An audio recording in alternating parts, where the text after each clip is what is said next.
ഇപ്പോൾ പ്രിയപ്പെട്ട പ്രേക്ഷകരെ, നമ്മൾ പാലക്കാട്ടേക്ക് ചെന്താമരയെ കോടതിയിൽ എത്തിക്കുന്നു. തത്സമയ ദൃശ്യങ്ങളിലേക്ക്.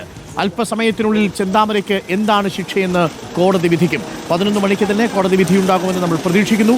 പരമാവധി ശിക്ഷ തന്നെ പ്രതീക്ഷിക്കുന്നുണ്ട്. ചെന്താമരയുമായി വാഹനം കോടതിയുടെ വളപ്പിലേക്ക് എത്തുന്നതിന്റെ ദൃശ്യങ്ങളാണ് പ്രേക്ഷകർ കാണുന്നത്. സജിത വധക്കേസിൽ ഇന്നാണ് ശിക്ഷാവിധി പ്രഖ്യാപിക്കുക. കുറ്റക്കാരനെന്ന് കോടതി നേരത്തെ കണ്ടെത്തിയിരുന്നു. ഇന്നലെ വിചാരണയും പൂർത്തിയാക്കിയിരുന്നു. ഇപ്പോൾ പ്രേക്ഷകർ കാണുന്നത് ചെന്താമരയെ കോടതി വളപ്പിലേക്ക്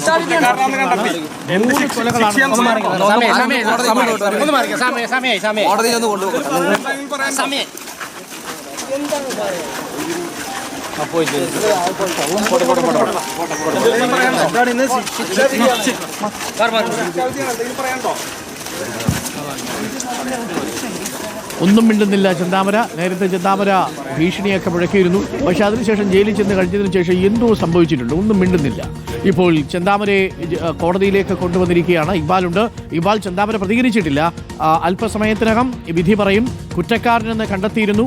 പരമാവധി ശിക്ഷ കിട്ടും എന്ന് തന്നെയാണ് ബന്ധുക്കൾ വിശ്വസിക്കുന്നത്. പ്രോസിക്യൂഷനും വിശ്വസിക്കുന്നത് അങ്ങനെ തന്നെയാണ്. എല്ലാ തെളിവുകളും ഹാജരാക്കാൻ സാധിച്ചിട്ടുണ്ട്. സജിതയെ കൊലപ്പെടുത്തിയതാണ്. പരമാവധി ജീവപര്യന്തത്തിലേക്ക് പോകാം, ഒരുപക്ഷെ വധശിക്ഷയിലേക്ക് പോകുമോ എന്നുള്ളതാണ്.